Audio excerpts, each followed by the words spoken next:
Today's special guest is Dr. Matt Chalmers, and we're going to talk about hardcore wellness, fasting, hormones, and biohacking. Enjoy the episode. The Lead on Purpose podcast is sponsored by NZ Mortgages. Learn more at nzmortgages.co.nz. Dr. Chalmers, a huge welcome to the Lead on Purpose podcast. Thanks for having me. I'm so excited to chat to you. Why? Because over the last year, I've been on a health journey and it's been highs and lows. There's been lots of obstacles. There's been mixed messages, but someone who's in their late 30s, pushing towards 40, I'm starting to think about my health. I'm starting to consider mortality and I want to have a longer life, but not just longer. I want a better quality life. Mm-hmm. And so I've been looking at things, reading things, interviewing incredible people. When I came across your work, I was like, God, we've got to chat because I know you can help me. And if you can help me, it means you can help lots and lots of listeners as well who are probably on a similar journey. So you wrote a book called The Pillars of Wellness. I'd like to start with this. What is the opposite of wellness? It's feeling like crap all the time. So like my definition of wellness is the highest quality of life for the longest period of time possible. So, it's not just that you're sick. It's, or people are like, well, I'm not throwing up. Yeah, but do you have lots of energy? Is your mind clear? Like, are you good with sex drive? Like, where are you? Are you happy with the way your body feels? And that's basically what wellness is for what I'm looking at. So the opposite of that is just not being optimal. Yeah. And that's what I want. I want to optimize. I started working with this incredible guy. He was the human performance specialist for the Navy SEALs. And essentially, he's a scientist. And he will look at your bloods and he will look at all different markers. And it was just amazing, highlighting stuff that I'd never even considered. And then once I got all this information, I was like, okay, what do I do with it? Mm-hmm. How do I land the ship and keep moving? So in terms of these pillars, what are the pillars of wellness? So the pillars I look at are the biomechanical, or how the body moves, to making sure that, we have full functional movement for the rest of our lives. And it's a strong, balanced, coordinated movement. The biochemistry, which is the nutrition, like what you're eating, supplementation, your hormones, things like that, making sure that is set up right. And then the psychological pillar, which is, how you think and how you react in the environment. And then the spiritual pillar, which is kind of like a legacy thing. It's what have you done to better the people and behind you as you left? Like what have you done to better society? Those are kind of the ways that we look at it, because your legacy is a big piece of you psychology, and it is what you're going to leave no matter what. And so if we start focusing on it, we start changing who we are, because we're trying to leave the best option we can for the planet. And so that's kind of what those four pillars are. Incredible. So there's a couple of those that I've kind of probably started stepping into over this last year. The whole biochemistry, those biomarkers, I'd like to talk a bit more about that, because here was my experience, and others might have done this as well. I went to my doctor, said, look, I found a lump, a bit worried. And they're like, cool. It looks red, take an antibiotic. If it's still infected once you finish antibiotics, come back in. So it was still there, but the redness had gone down a little bit. We went in, okay, yeah, maybe we'll send you for a mammogram. So I go there and get that. And I was like, hey, can we do some bloods as well? And they're like, oh, yeah, no, we'll send you for it. So literally it was like total blood count, cholesterol. It was like 4 basic standard tests. And I was like, this is not going to tell me what I want. So I went with like a list of about 35 different markers, looking at all the different stress hormones, looking at testosterone, estrogen, all the things. And the doctor said, no, we're not sending you for that. I was like, but I want to. No, the hospital won't like it if we do that. I was like, I don't really care what the hospital wants. Like, I'm going to be selfish this one time and I'm going to tell you what I really want. And I just want to know, am I healthy? What can I do to get better supplements? What can I do to see if there's anything dangerous in there? They wouldn't encourage it. They didn't give me a rubber stamp. I had to literally go and self-refer at a blood bank, and they let me do it, which I never knew I could do.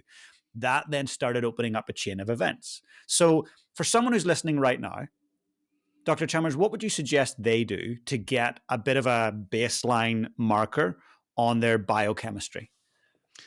So a lot of it's depending upon goals, but the thing that I see over and over and over again that's problematic is the things that are just not pulled: testosterone, free testosterone, and sexual hormone binding globulin. So when you have a total testosterone and that's just how much is in your blood. Free is how much can actually be like really beneficial in the body. And then the sexual hormone binding globulin basically is kind of why your free test might be low. And so there's things you can take. We use something called superior mineral that has boron in it, and it blocks sexual hormone binding globulin, freeing up more testosterone in your free test range. But so I would look at testosterone, free testosterone, sex hormone binding globulin, and the most important hormone you can pull is insulin. If you figure out where your insulin is, that is the key to getting the fat off your body. It's the key to ending diabetes. It's the key to all metabolic function in the body. So when you pull that and you understand where that one is, you want it basically below 10. The lower the better. But when you figure out that what that one is, that's going to give you a lot more function. I'm always a big fan of, I like the CBC, the CMP, because there's things in there that are really important. Like anybody who's doing any hormone therapy needs to check their ALT, AST a little bit, but they really need to check their H&H, the hemoglobin hematocrit levels, because the only reason testosterone is damaging to the heart or to causes heart attacks or strokes is because your hemoglobin hematocrit levels get too high, your blood gets too thick, the pressure goes up inside your heart and inside your blood vessels, and that's where the problem arises. So Hmm. it's completely safe as long as you watch those two levels. And so that's one of those things we usually like to see is, where are those things? And a lot of times when we know that, there's a lot of metabolic function we can now do. So that's basically it. Dr. Chalmers, I love that you say that once we get that information, it's not just a, oh, you got the thing. It's a, hey, yeah, there's your marker and here's what we can do. There's a lot that we can do to actually impact those levels, right? Yeah. Yeah. So, when we have low testosterone, injectable testosterone is my favorite. The creams work, but it's kind of an everyday thing. And some of those things have what's called transdermal penetrating factors in them, which are problematic. Pellets can come out. They can cause pocketing, which is damage to the tissue. And then the biggest issue I have with them is that it's hard to regulate the exact level. Because if you're doing injections and I pull your blood, it's easy to be like, we need to go up or we need to go down. Like, here's exactly what we need to do dose wise, and we can regulate it a little bit easier. So I'm a big injection fan. You can do the everyday ones. You can do like the subcutaneous. You can do IM. I'm an IM fan, but I've got a bunch of my pro bodybuilder buddies are big into the whole like everyday insulin version. I'm like, all right, that's fine. Like smaller syringe and all that stuff. And I don't really, I like it the way I do it. So there's a variety of different things, ways that you can bring the testosterone levels up. And then pulling your insulin levels down is just regulating your glycemic function. It's basically like a carbohydrate function. Bring that down, insulin comes down, and everything kind of regulates from there. That's amazing. Look, Dr. Chalmers, I have a lot of people who talk to me about, I want to improve my health, James. And so I coach individuals, and I'm not a health coach, but I'm able to direct them to the right professionals to do the work. And one thing that keeps coming up is, James, I'm counting my calories. I was like, okay, that seems interesting. It seems odd. So what do you believe, from your own scientific background and your professional background around calories, counting them? Is that the way to go? So the problem we get into with calories is that there's a lot of research and study on them that doesn't make sense. So, for instance, the definition of a calorie is the amount of energy required to heat 1 kilogram of water 1 degree Celsius. So, it's not a measurement of energy that's in the body; it's a measurement of heat, like you would use temperature degrees. Like if it's 70 degrees outside and then it goes to 80, there's 10 extra degrees. So, if you take a bottle of water and you heat it 1 degree Celsius, you've added 1 calorie to it. And the problem we get into is that when we look at calories, and we're like, well, that's the energy source of the body. That's not accurate. The energy source of the body is ATP, which is a chemical thing. Fat is also a chemical. So my question is, my question at the beginning when I started looking into this was, how do we take this energy thing that is not a chemical, and how do we create something I can hold in my hand, which is a chemical? So unless we're having energy to matter transversion in the body, there's something else going on. And so what I found out was it's about the hormone function between insulin and glucagon. Insulin stores sugars as fats. Glucagon burns fats using proteins to create more sugar to balance the sugars in the body. So it's a little bit longer process, but that's kind of where everything is. Because when I looked at everything, everybody talks about losing fat, losing weight. And so you have a somatotype chart, which is ectomorph, mesomorph, endomorph, depending on how your body handles these hormones. So what we look at is like, well, how do we lose the fat? Well, if we cut the amount of nutrients we're bringing in, we cut the calories or the amount of food we bring back, then somebody loses weight. their bodies are basically balanced between insulin and glucagon. And so they lose weight really easily. The guys who have really hard times losing weight are more what are called endomorphs. They're hypersensitive to insulin, not as sensitive to glucagon. So it's more difficult for them to lose weight. Now, the reason that I started figuring this out was because there's a group of people we never talk about. When you're talking about weight loss, the people you never talk about are those guys we all know that can eat whatever they want to and never gain an ounce. So here's the thing. If there's the guys who can eat tons of calories and not gain weight, and there's guys who can eat a little bit and gain weight, then you're like, well, their metabolisms are different.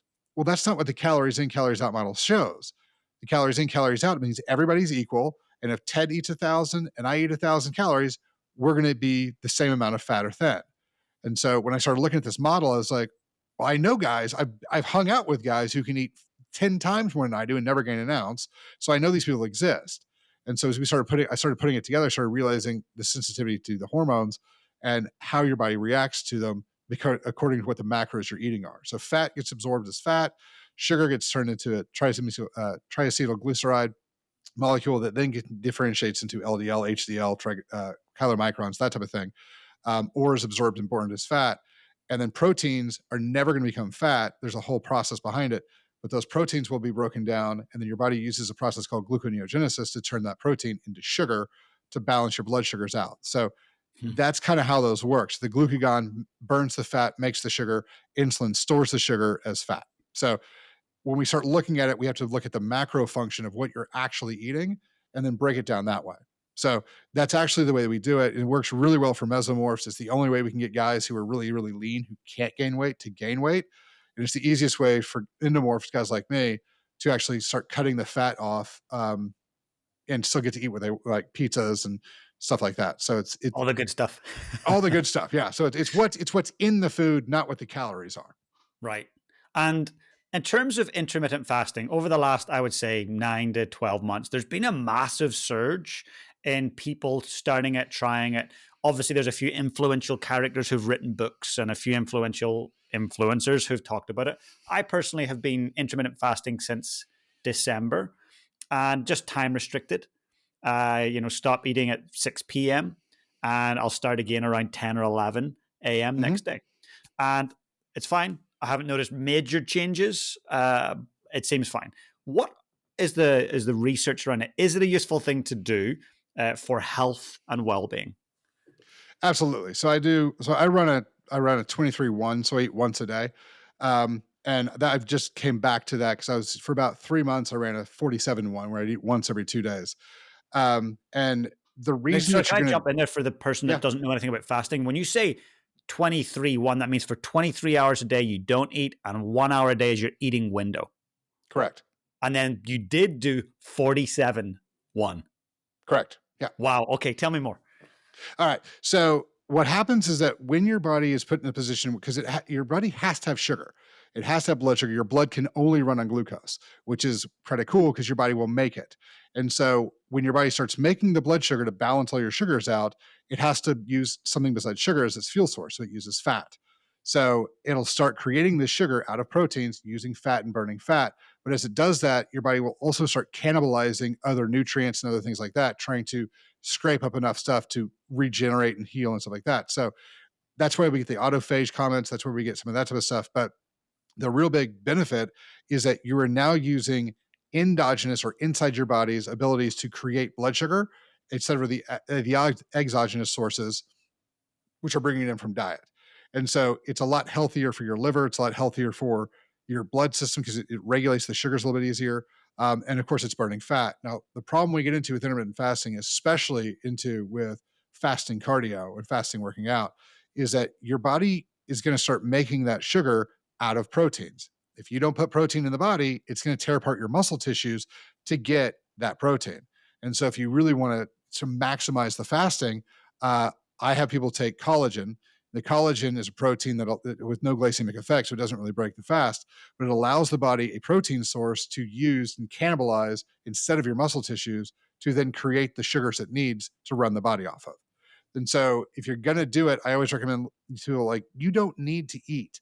Your body has enough fat in it to produce all the ATP your body needs for energy. What it does need is methylated B vitamins, CoQ10, omega-3 fatty acids. So if you're going to have your body run, it needs both calories and nutrients. So if you take the calorie piece or you take the ATP creation piece out and you allow the body to have the nutrients, it will use the fat on your body to produce all that ATP and keep you healthier the entire time, as long as it's got the nutrients to do it. So that's the big thing, is you got to supplement as you diet, as you intermittent fast, to maintain all full function of the body. Thank you. That's really honestly incredibly helpful to hear. For someone who's on a plant-based diet, what's your suggestion to them around getting the right amount of protein? All right, so this brings up a very important point. The body doesn't really want protein. It wants amino acids, and amino acids are in protein. And it sounds like I'm splitting hairs, but it's really important when we talk about plant-based diet or vegan diets. One of the most important amino acids you can get is tryptophan. Tryptophan turns into serotonin and also into melatonin. So when we see depression, we see things like that. I look at the diet and I'm like, you're on plant-based, which is fine, but you're not getting the amino acids you need in. And so that's why a lot of times I'll talk to people and be like, okay, how plant-based do we have to be? Because if you want to be plant-based and you want to take the collagen, you're totally fine because you get all your amino acids you need. Now we just need to worry about CoQ10 and B12 and things like that, which you can also supplement in. But that's the issue we run into. Now, people bring up, like, what about soy? And soy has some of these things in it, and that's fine. But the problem we run into in the United States is that the last number I saw was 97% of the soybeans in this country are genetically modified. They also have, a lot of them have glyphosate on them. So glyphosate is a toxin that we basically only have in the US. It's one of the big reasons we have all this gluten sensitivity issues, is because it damages the gut. It's banned in most other countries. So I think New Zealand, you guys don't, you guys might, I can't remember. I don't think you guys have it. So that's No, I that's don't the think other we issue do. with, yeah, that's the other issue with soybeans, is that they're genetically modified and they've got the glyphosate. But the other problem we run into is that they're a very strong phytoestrogen. And so what you have to understand about estrogens is that you have, when you look at hormones, you have the actual hormone, and then you have the receptor site. And the hormone attaches to the receptor site, and then it makes things happen. So locks and keys. The problem is that there's other things that can attach to that receptor site, telling the body that it's getting estrogen when it doesn't have estrogen in the blood. So people will pull blood levels and be like, your estrogens are low, but then you end up with stuff like gynecomastia, or you end up with, other issues that resulting, like, oh, well, this is very, very similar to estrogen dominance, and you're getting it from these xeno and phytoestrogens. And so that's the problem with soy. Some people have a big issue with it, some people don't.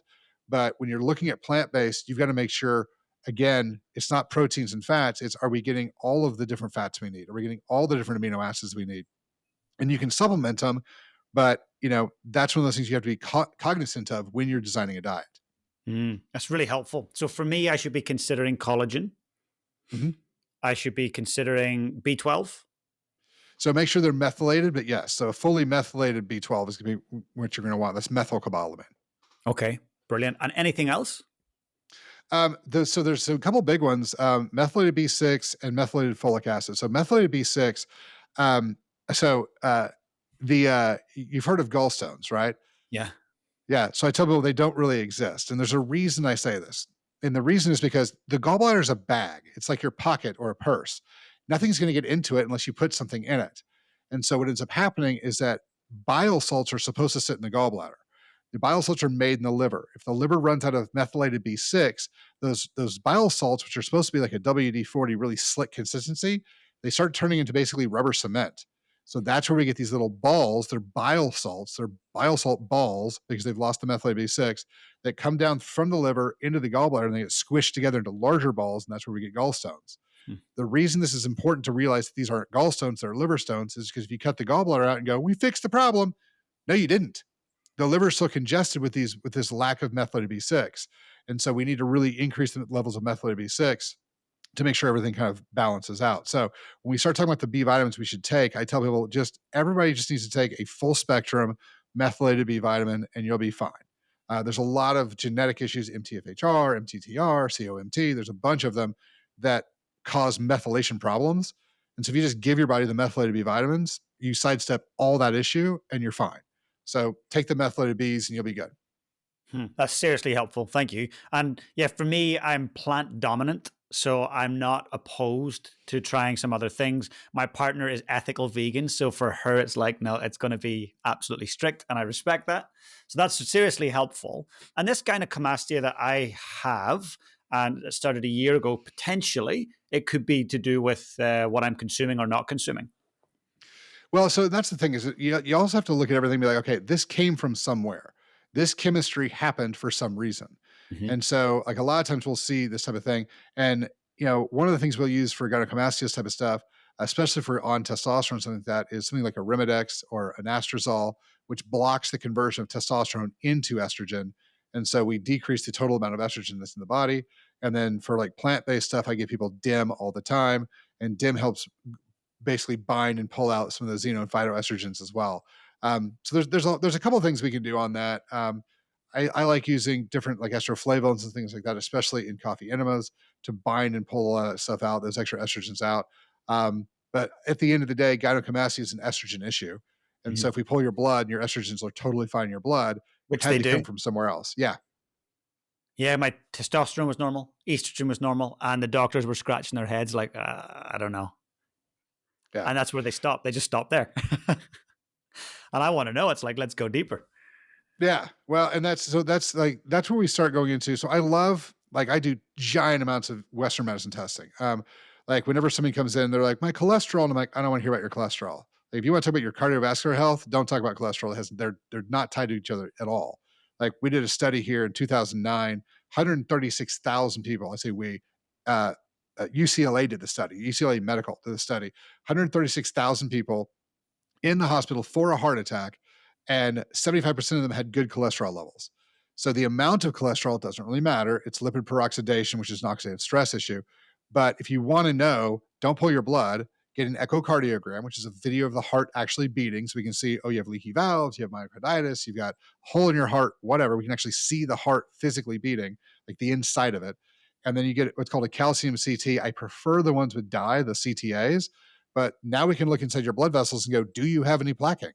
Because if you have plaquing, now we need to do something about it to fix the reason why you're plaquing so that we don't have a heart attack or stroke. So, as we're going through some of these things, like that testing is phenomenal. But what I really, really like is we use Eastern medicine testing, muscle testing, energy medicine to go through and figure out, different things about people. So parasitic infections, we can go through and test the gynecomastia spot itself and be like, yeah, you've got xeno and phytoestrogens in here. And so we can use X, Y, and Z to help strip those out. So I love to use a lot of the Eastern and the Western medicine together because I think if you look at it from two different vantage points, you get a lot more information about something than if you just looked at it from one. 100%. And Dr. Chalmers, can people say in Australia, South Africa, UK, who are not close to you physically, can they go and speak with specialists in that Eastern medicine? There's a lot of guys out who are doing muscle testing. So the problem we get into with muscle testing is it's just information. Mhm. It's like when you hand somebody a lab and they look at it and go, "Yeah, you're fine," when they shouldn't have said that. It depends on the information this person gets and how well they know how to use the information. But yeah, there's people all over who are doing muscle testing and stuff like that. So the possibility of getting it's great. The level I can't really speak to. Yeah. Okay. Great. And I want to go back to intermittent fasting for a second. So, for people that are listening, you're not going to see Dr. Chalmers right now, but if you want to go and see him physically, go to YouTube and you'll see that he's ripped and he is a solid human. He's like a rugby player ready to go, right? So, you are not eating for 23 hours a day. You've got a 1 hour window. You are not wasting away. So, I want to probably highlight that to start with is that I feel that there's this fear that, oh my goodness, if I only have my window is probably like 6, sometimes 8 hours of eating. It's quite significant. God, I'm going to waste away. I haven't found that to be the case. And clearly you haven't. So, what is the ideal window for the majority, if that's even a thing? Or is there a certain window that you think we should all be aiming for? Um, I don't have a window for everybody. I don't like to do blanket stuff because everyone's metabolic chemistry is so different. Like I've got people who eat like once every 2 days. The once a day thing works for a lot of really busy adults, and so like when we start getting through things, like the way I do diets is I say bring me your 10 favorite foods and the 10 foods you never want to eat again. I'll build a diet out of your favorite foods, and so they come in, they're like great, and then as we start going through it, I'm like, how important is breakfast to you? And I get the same answer every time. They're like, man, I love breakfast foods. And I'm like, it's me too. Not what I asked, but like the actual meal of breakfast. And people are like, if I just have my coffee, I could skip breakfast. I'm like, then just skip breakfast. This is how we start doing the intermittent fasting. They go, okay. So they skip breakfast. And I'm like, how was lunch? They're like, I was pretty hungry for lunch. I'm like, well, then eat lunch. They're like, now if you eat a big lunch, are you hungry at dinner? If they're like, not really. I'm like, well, then eat something smaller. Don't eat at all. And so what ends up happening is that people kind of find their window. What happened with me was I quit eating breakfast, and then I was like, man, like, I don't have time to work out the way I want to and eat lunch. And so I was just like, you know what? I'm going to see if I can work out and not eat. And so I started doing that, and I was like, man, this is a lot better. And the other thing about me is I like to eat a lot. Like when I start eating, I want to eat a bunch of stuff. So it doesn't matter if I eat 3 times a day or once, I'm going to eat a lot because that's how I enjoy doing it. And so if I went to dinner, I could eat a giant amount of food, really, really enjoy it, and still lose the fat. And so, like, I'm using this for bodybuilding. So I'm going to be on stage December 7th at super heavyweight. And my goal is to be on stage for bodybuilding at about 250 pounds. Wow. And I'm eating, like I said, once a day. So Unreal. And do you yeah. use any steroids? Oh yeah. Yeah. So the argument that testosterone is not healthy for you or is bad for you is absurd. There's been no research that shows anything about it outside of that, making sure that the your hemoglobin hematocrit levels are okay. So I use testosterone, I use cypionate, I use nandrolone decanate. I'm a big Anavar and Winstrol fan. And now on the oral pieces, this is one of the things we work with people all the time on because they're like, well, those are toxic and they're liver toxic, right? That's the big thing everybody talks about. Not really. So what happens is that you ask people like, well, it's toxic over time. It's not the first 2 weeks you take them, it's like 2 months in. So what you have to understand about chemistry is that things run on what's called a limiting reagent. So let's say we're baking cakes. We have a lot of flour and a lot of sugar, but we don't have any eggs. You can't make very many cakes because you've run out of eggs. That was your limiting reagent. And so what ends up happening is that when you take some of these anabolics, your liver has to process them at a different rate, and it runs out of the chemicals it's using to process those chemicals. And so it ends up having to cut and break over other chemistry to get the chemicals it needs to do the metabolic processes of flushing them out. So if you feed the liver giant amounts of nutrients, it can actually maintain that function for a longer period of time. And again, it goes back to the chemistry of the body. What does the body need chemically? Give it those things and it'll be fine. So I always tell people good chemicals in, bad chemicals out, everything runs just fine. It's a chemical engine. Don't put morality on these things. It's a chemistry equation. Put the right chemistry in, everything works the way it's supposed to. So that's how we do a lot of the anabolics and things like that. Thanks for sharing that because I think it's a topic most people are like, let's not talk about it. And it's also a topic where there's like a generalization that, hey, steroids are just bad. Like, stay away, they're bad. So I've never had an experience with them myself. As you can see, I'm not exactly a bodybuilder, but I've known a lot of people who have used them. But you're the first person who's actually explained very clearly, chemically, how it works. And that's very helpful. And in terms of, again, the fasting, if someone was to go and fast for, let's say, 18 hours a day consistently, would they be getting into that autophagy window? 16 hours is pretty close. Yeah. Like there's gonna be some people who are like anybody who's like, it's this amount of time. That's not how the body works. Like Yeah. some people are gonna get into about 8 or 9, some people are gonna get into about 23 or 24. Again, metabolically, we're a little bit different. And that's why tracking things properly and like when I work with people, it's like, hey, tell me how this thing went. How'd you feel here? Like we can even track ketosis with blood work. So there's all sorts of things we can do to figure out where your specific window is. But most people, if you hit a 16, 8 spread, you're going to do really well. So, that I like the 16-8, but I try to tell people, you need a lot less food than you think you do. Mm. Like you need a lot more nutrients than you think you do, but if they are the actual amount of food, you don't need that much. And so if you will start, spreading out your meals or radically reducing what you're consuming and monitor the hormone function from it, you can control anything you want to in the body. So, like losing fat's really easy, gaining muscle's pretty easy. As long as you can regulate the chemistry that's going on, that's all you got to do. So, if you can eat less, it's going to be easier for you on both sides, gaining muscle and losing fat. And in terms of autophagy, if that's new for someone, how do you explain it and what are the benefits of it? It's basically like recycling. So, let's say your body has a lot of old dying cells, and they're like, "Hey, you're kind of on the way out. You're gonna go through what's called apoptosis sooner or later, anyway. So we're gonna like kill you now and take the nutrients that are in you to repair and create new tissues and new cells." Which is it sounds terrible, but that's exactly what you want your body to do.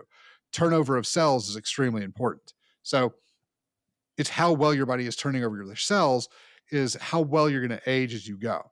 And so again, that's are you getting all the chemicals that you need? Are you getting all the chemicals you need out? And that's really where that thing lies in, is that your body is basically taking the stuff that's already in it, tearing it apart, utilizing, cannibalizing, if you will, whatever the good stuff is, and then throwing the rest of the junk away. Mm. Really, really good. So for a lot of people, they may be familiar with that, but a lot are not. And the fact that that's a tool that we can use and tap into very quickly through intermittent fasting, how amazing. The other thing I want to ask you about is, let's say, from my own experience, I'm getting close to 40, got a young family, there's lots going on, there's business, there's responsibilities, there's maybe some stress, there's not lots of time, but there is some time to work out and focus on health. What should someone my age and stage be doing in terms of physical exercise? Is it the big long runs? Is it getting to the gym and pumping iron? Is it a mixture? What do you think is the best thing if you're short on time that at this age and stage we should focus on? So again, everything I like to do is goal based. So I'll tell you that if you go out and you run 5 miles and it clears your head and you can relax and you can kind of calm down into it, and you get done, you're like, ah, like all the problems of the day have washed away. Run. You need to go run. The shift with what that calming down is the shift between the neurologic state of sympathetic, which is fight, flight, freeze, and parasympathetic, which is resting, digesting. The most important thing exercise actually does for us is shift us neurologically from sympathetic to parasympathetic and allows our body to regenerate and heal. So running can be your thing as long as it really clears your head. But if you're wanting to look for things that are like, okay, biggest impact on long-term health, I like weight bearing exercises, but I like them. I take away all the bars, and the reason I do that is because so if you do a single leg squat, let's say you're doing a right leg single leg squat or a single leg step up on a bench, your right ankle, your right hip, your right knee, the right low back, and the left low back have to strengthen and stabilize for you to do that motion. So what does that do? It builds your quads and your butt, and everything looks good and feels good. However, we've just radically increased your balance, your coordination, your stability. So as you age, we worked on your neurology and we worked on your body's ability to move. So it's really, really important. And so as we start building those things up, it works great. So one of the things I can tell people is if you're doing bicep curls, if you use dumbbells and you just do a bicep curls where you're standing up, that motion of coming up, as long as you lock your core in and try not to move at all, really, really good form, your core, so your everything that attaches to your pelvis, your low back, your abs, everything has to lock you in and hold on to you and stabilize you while that weight is moving. So again, we're working our biceps and we're working our core. And so there's a lot of things you can do that way because one of the things we see long term is let's say it's easiest to say with old women, but it happens to old men all the time too, because they don't have any testosterone, and because they have not been working out, their bones get brittle, and then they haven't been working out, so their balance gets messed up, and so they fall, they break their hip. There's a lot of times where the active old lady breaks her hip, and then she ends up because she's got she's sedentary now. She has to do that. We see DVTs, and we see all sorts of massive health problems come from that issue. So building your core, your balance, your coordination, and putting that stress on the body, physiological and neurological stress on the body helps rebuild your bone tissue. So that's why I would tell people that lifting resisted weights is probably the best thing from those arguments. I think that you can get into. So I definitely resisted weight based workouts are going to be important. That's so helpful to hear. And in terms of the collagen piece, to get specific, if I am wanting to do a clean fast, can I have collagen like I have my black coffee during a clean fast? Can I have the collagen as well, or would I wait and put it within the window? Oh no, you can do your collagen throughout. And so like I always tell people, look, if you're going to work so hard to build the muscle, don't eat it. Don't let your body eat it. And so because what will happen a lot of times is people go, they do fasting cardio, they go do fasting workouts, and they go in and they do this workout, and their body goes, look, I got to have some blood tissue. I got some blood, so it tears apart the muscle tissue, creates a little bit of sugar, and we're good. And then so you've lost some muscle tissue, so you go home and you have your protein drink, and your body rebuilds the tissue that you just lost. So you're basically spinning your wheels. And so that's why I tell people take your collagen in the morning, give it 30 or so minutes to start breaking down, then go work out, or then go do your hit work, or then go do whatever you're going to do. And people are like, well, I like to just get up and leave. No, you don't. No one does that. So keep your collagen by your bedside, wake up, take it, then go to the bathroom, then put your clothes on and put your shoes on and, walk around the house for because you've got about 20, 30 minutes in there sooner or later because you're going to go to the bathroom, stuff like that. Take your collagen immediately. Then by the time you're out ready to run, you should be good. Great. It could be in different forms, powder, capsule, doesn't matter. Yeah. So the joke I tell everybody is I like to be like, which one do you like? The capsules that are on my website I take all the time. And the reason I prefer capsules is because I apparently do not possess the ability to scoop a powder from a container and put it into another container without getting it all over the counter. Like I have tried so hard for so long and I just can't do it. So I'm like, screw it. Just give me the capsules. It's easier for me. I I'm love it. too messy without them. That's so good. I love it. Good advice. And for me, this is not about being huge and, big and bulky. This is to me when I'm 70, 80, 90, being able to walk, maybe even run, climb a hill, lift the shopping bags, not have to go into care because I've not Mhm. looked after myself. So I really love that you're saying, James, you do your run if you want for your mental clarity, but actually the most important thing is resistance training. Yeah. Amazing. And what's your stance on alcohol? So a lot of my listeners are busy people. They have to socialize a lot, maybe entertain clients. Alcohol is a big part of their lives. What's your thoughts on its benefits to wellness? Um, Let me preface this by saying, I actually designed a supplement that completely blocks hangovers because I used to drink so much I didn't want to have hangovers, so I had to fix it. So I designed a supplement that completely blocks hangovers. Um, Having said that, I actually don't drink anymore. I quit drinking for bodybuilding. Not like people are like, that's such a great thing. I'm like, no, I did it because like it's easier to burn the fat, to get rid of the fat if you don't drink alcohol. So like that's why I gave it up.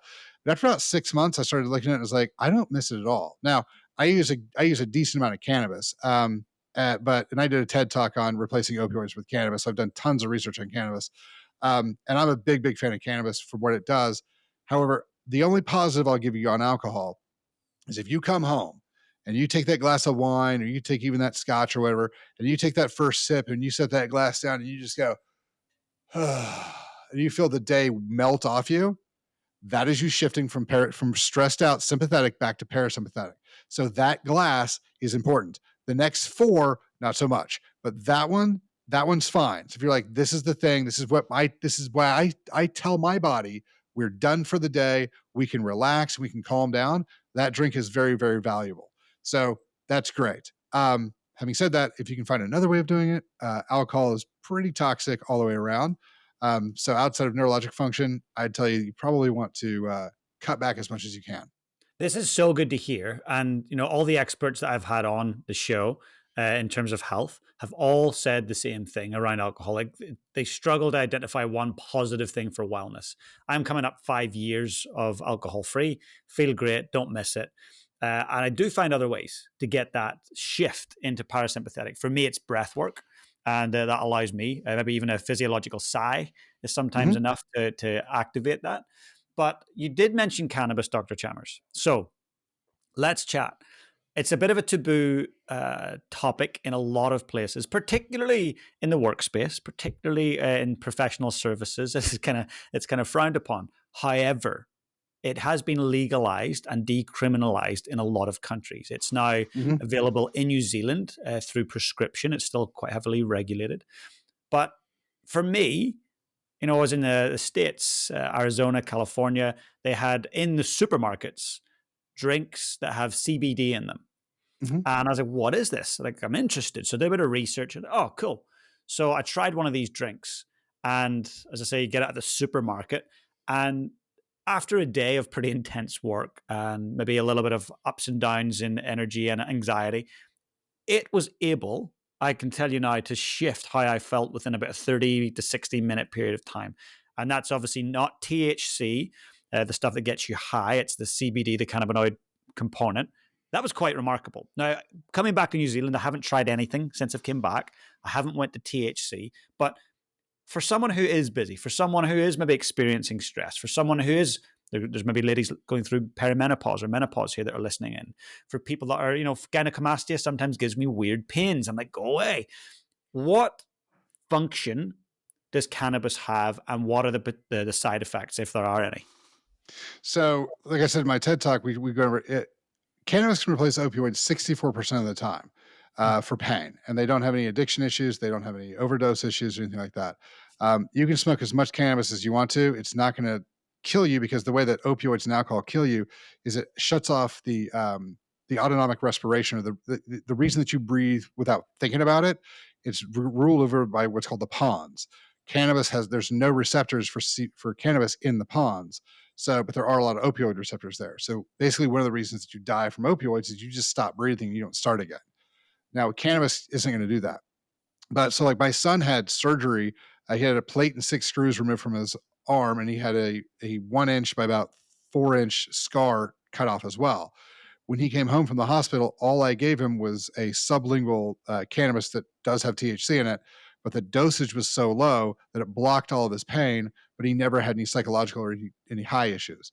The problem we get into is because cannabis is phenomenal for anti-anxiety. It's great for, helping you relax and calm down and shift out of that sympathetic nervous system. It actually has very inhibitory effects on what's called the amygdala.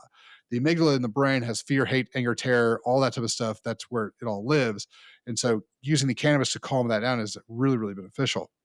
So on that, I'll tell you a story. So we were testing out these sublingual cannabis strips, and I'm one of those guys that I don't feel like I can speak on something with integrity unless I've done it. And so my wife was going to she had an event, all day event. My kids were going to something else all day long, and I'm like, this is fantastic. So I can test this stuff out. It'll be fine. It'll be great. And so I take one, and that thing hadn't dissolved under my tongue for 5 seconds. And my wife calls me and goes, my thing didn't get canceled. The kids did. I'm dropping the kids off at home. And I'm like, okay, this is going to be an interesting day. So they drop them off, and, we go through the whole day. And towards the end of the day, everything's worn off, and I am beating myself up. I'm like, you've crossed the line. Like, this business ventures, put your family in danger. Also, I'm just being a horrible human being to myself. And I'm laying down that night with my son, my oldest, and he rolls over and he goes, Daddy, I had a lot of fun with you today. Can we do this again? And I started thinking about it, and I was like, who was I today? And so typically, like, maybe because I'm too spooled up in the PTSD or whatever, but like if they repeat something like more than 3 times, they go, "Ba-doop, ba-doop, ba-doop," I'll yell at them and be like, stop it. Well, they did that like 4 or 5 or 6 times. And finally I was just like, Zane. And he was like, oh yeah, sorry. So I didn't have to yell at my kids. I still got that dealt with. A 7-year-old's fart joke's a lot funnier when you've had a little cannabis. And so we laughed more, and that type of stuff. I was still like, again, doses is a massive problem. Like if you dose it right, it's really, really great. And so, but nobody could tell. Like, oh, I was just nicer. I was easier to laugh. I was more lenient. I still disciplined them. I still did the whole thing. And I started thinking about it, and I was like, that's the guy I want around my kids. Like, that's the version of me I want around them. And so that's when I started realizing that the dosage is a big issue, because here's the deal. If at 10 milligrams, you get all this great suppression of the amygdala, you can relax, you can shift into that parasympathetic state, you can re-chill, but you're still 100% control of your faculties. It's like having one shot of vodka. Like, you're not drunk, but you might even feel it, but you've had one. So that's at 10 milligrams. And so your anxiety's gone, everything's great. The problem is when you smoke a joint, you get 200 milligrams. And so you don't know that the small amount does all these great things, because you've taken so much dose in that you're just dumbfounded. You're just kind of sitting there staring at the wall, which, if that's what you want to do for fun, that's cool. It's better for you than alcohol. It's better for you than pills. So it's probably the safest way to go. But that's not what we're talking about. We're talking about using cannabis from a standpoint of blocking the pain or reducing anxiety or just helping you to relax and calm down. So that's where we get the CBD, the low THC stuff. That's where a lot of that stuff comes in. And we're finding giant benefits for cannabis used and dosed properly in all sorts of aspects of medicine and all sorts of life and stuff like that. So it is one of those things where if you dose it right, it can be really beneficial to life. Yeah, and what I'm hearing is it can actually enhance performance if Yep. used correctly. Well, so it's also vaguely psychedelic, and that's one of the things I love the most about it.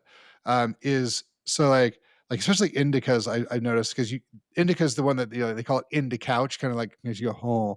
But if you get the right dose in, you can start going into your life and being like, "Am I the man I want to be?" And you can really, really bore in, really dial in, and really do a lot of internal self work, that because you think a little bit differently, you're a little bit more, uh, I don't know, just you can really get kind of deeper in, and that's been super beneficial as well. As we've done more and more research on psychedelics, it's been more and more beneficial all the way around.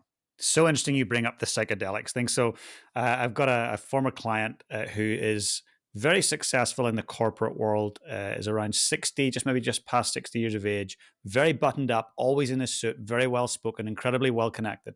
And we were speaking recently, just privately, and we started chatting, and he went, well, what do you know about psilocybin, James? Because I'd had someone on the show and we talked about psilocybin mushrooms. And that's what I was telling him. And he says, have you done it?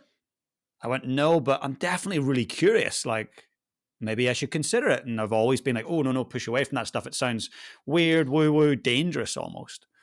He says, I've never told anyone else. Only my wife knows this, but I recently did it. And he said it was the most unbelievable experience. I'm too afraid to tell my colleagues because I don't know if they're prepared for that yet. He says, but it helped me deal with so many things that for the last, 50 years or 45 years of his life, he hadn't dealt with. So can we just shine the light on that before we head towards wrapping up? But psychedelics, let's start with psilocybin, mushrooms. They're very well researched. There's lots of benefits. What are some of the benefits to someone who is 40, 50, 60 years of age, who has a lifetime of small traumas that have built up, maybe larger traumas? They have stressful work, maybe financial challenges, health challenges. What's the benefits that psychedelics can actually bring? So the easiest way to explain psychedelics, and there's a whole host of flavor of color and all sorts of awesome stuff with all of them. But the easiest way to explain it is that look at it from a PTSD standpoint, right? So what we have to understand about trauma is that because I talk to people all the time, they're like, because like, you work with veterans who got shot at. Like, I've never been shot at. I don't have that type of trauma. And I'm like, it's not the trauma received, it's the trauma that's perceived. So, and the way I explain that is I don't know if your wife or any of your girlfriends, if you've ever known a woman or a guy who's had a dream where somebody else did something wrong to them in the dream and they woke up and they were pissed, right? And you're like, sweetheart, you know that didn't happen. They're like, I know it didn't happen, but I still have the emotion. I've still injured inside. That type of idea. Because remember, when we start working with the mind, you have to let go of all the physical stuff and go, what is going on in the mind? Like if it didn't happen physically, but it happened in the mind, we still have to deal with it, right? So that's a big piece. So when we have this PTSD, think of it this way: the best way I can explain it is that that sympathetic nervous system has been turned up to 10 and they broke the knob off. And so you can't turn it back down. So you're always on, you're always buzzing, you're always kind of from these traumas, these little, like you said, the micro traumas or those traumas you've had. This helps turn the sympathetic nervous system back down. It helps you kind of relax and calm down. And so, like, we'll use ketamine, we'll use a variety of them. Psilocybin's one of the ones we use. And you walk people through it. We do what's called the setting, and the intention. So the setting is somewhere they feel safe. Your weighted blankets, you deprive them oftentimes. Psilocybin is a little bit different, but oftentimes we'll deprive people of sensory input so they can just be in their head. And then you go through the mindset of what are you trying to do? What are you trying to achieve? Are you trying to, release, painful memories you've had? Are you trying to, allow the universe to come in and talk to you? Are you like, what's going on? And so what you want to kind of understand about it is that because people are like, oh, you hallucinate, you see things. The easiest way to explain it is from a psychological standpoint. You have your conscious mind, which is what we're sitting here talking to each other with. You have your unconscious mind, or your subconscious, which drives a lot of who you are without you thinking about it. And then you have Jung talks about the universal subconscious, which is where we're all actually connected on this larger bandwidth of communication. And so that's when people talk about like they saw God or they talk to God. Like, that's the level they're talking about there. But what ends up happening is that you can actually start interacting with your unconscious mind. And so what'll happen is that you'll tell somebody, hey, if you see a big scary bear, remember, you're in your mind, scary bear can't hurt you. Go talk to the scary bear. And so, all right. And so you see it and you go up and you talk to it and it tells you this thing and you're like, oh, all right, well, we can deal with all these things. Sometimes when you hallucinate, you'll see things you don't remember, like you didn't remember you had. Like we talk to veterans all the time who, they have this thing and they have this PTSD and they can't remember what's going on. And they go back through a psychedelic experience and it sounds terrible and it kind of is, but they relive the experience and they kind of get it out. And so when they come out of their psychedelic experience, they remember it and they can deal with it, they can process it and they can get rid of it. And so now that PTSD is calmed way down. Like on a daily basis, we see a lot of benefit for ADD, ADHD. There's some neurotropic effects about focus and concentration that are really beneficial. But at the end of the day, like we work with people's guts all the time. Like we do lots of ulcerative colitis, we do lots of celiac and stuff like that. And what I've found is that because of the way the sympathetic parasympathetic system works, is that I can get your gut to function just fine with all sorts of supplementation, but it doesn't work the way it's supposed to because you're stuck in that sympathetic shift. And so we'll use psychedelics to break that psychedelic hold. I mean, sorry, that sympathetic hold, so that you can now go back and have your gut start processing things the way it's supposed to. Because again, the most important out of all the hormones, out of all the stuff, the number one thing that we need to recognize for our health is our mental function, our mental state. So I always tell people it's weird because you ask anybody anywhere, there's very few things that us as a human species can agree on. We all agree mental health is important. And I always ask people, what are you doing for it? And they're like, Mm. nothing. Like the one thing we all agree we should be doing, nobody's doing anything for. And so we do a lot of mental work. We do a lot of, hey, look at this situation from this other angle. Like, look at this thing from over here. And like, we try to work with, like, one of the big things we do is gratitudes.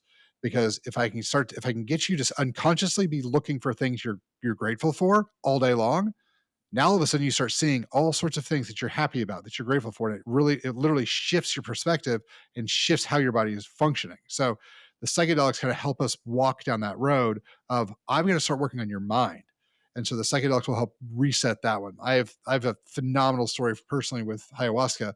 But it's that's probably, it's one of the top ones. I'm going to do some of the psilocybin first, then kind of work into ayahuasca. Yeah, so ayahuasca, I have a few friends that have done that. And again, very kind of unlikely candidates that you would think they wouldn't go and do ayahuasca. You know, they're people that are film producers and people that are running multi-billion-dollar companies. And, you know, a lot of people say if you go and do the plant medicine, you'll lose your mind and you'll lose your job. But actually they've found the opposite to be true. And as I say, I haven't tried any of this yet, but looking back at my life growing up in Northern Ireland and seeing some things in the Troubles that, you know, were sit in my mind, going through thousands of earthquake tremors and then 2 or 3 massive earthquakes here in Christchurch, there was certainly some high stress points. And so I just wonder, with, you know, what I was experiencing with gynecomastia, could that come from, you know, a bit of PTSD and the stress that has driven, and perhaps psychedelics at some point in the future when I'm ready to do it, might that actually be a helpful solution? Yeah, I'll tell you that everybody needs to go through it and do it at some point. I saw, like, one of the women we were working with, she was using ketamine, and when we do this isn't at home. This is like when we do ketamine. It's you're in a safe place. We've got ER docs watching you. Like, if your heart rate's up a little bit, we can push it back down. Everything's totally safe. It's not at home for fun. Um, and I was talking to her about it, and because she's had a bad divorce and she's had financial things, she's had the same thing the rest of us have all had. Like, everybody's had these issues. It's just how well do we recognize the damage they're causing? And so she went and does it, and she came out, and I was like, "How was it?" She was like, "It was the greatest thing I've done."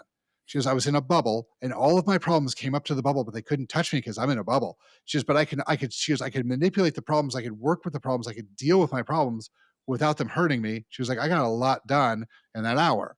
And so, like, there's a lot of people who tell you that doing psychedelics properly is kind of like doing 10 years of therapy in 1 hour, Mm. because again, you get to deal with the things that are in your head that you normally can't see and touch and deal with.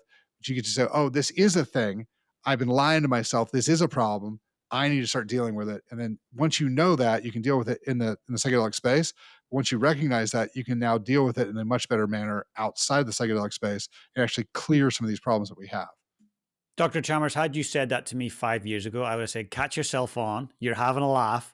There's no way I'm going near that stuff. But the more I've read, the more, and I mean, scientific studies, and I've watched actual friends who I deeply respect go through these journeys with plant medicine. I'm like, whew, there's something to it. So I'm really glad that you've shone the light on it today. And I feel like we need to get you back on here a few more times because there's probably 1 or 2 topics we could just spend a couple of hours on specifically. You're Yeah. just quite incredible at what you do. And I want to thank you for the work that you do. The people that are listening, please go and order the book. The show in the show notes, we've got a link. Also, go and connect with Dr. Chalmers on his socials. We'll put all of them below. He's a leading expert in wellness. And at the end of the day, if we don't want to focus on becoming more sick, we need to focus on how do we become more well. And Dr. Chalmers is the man for that. So with that, I've got one last question for you. I want you to imagine that you fast forward many years into the future. You're highly aware that it's your very last day here on earth.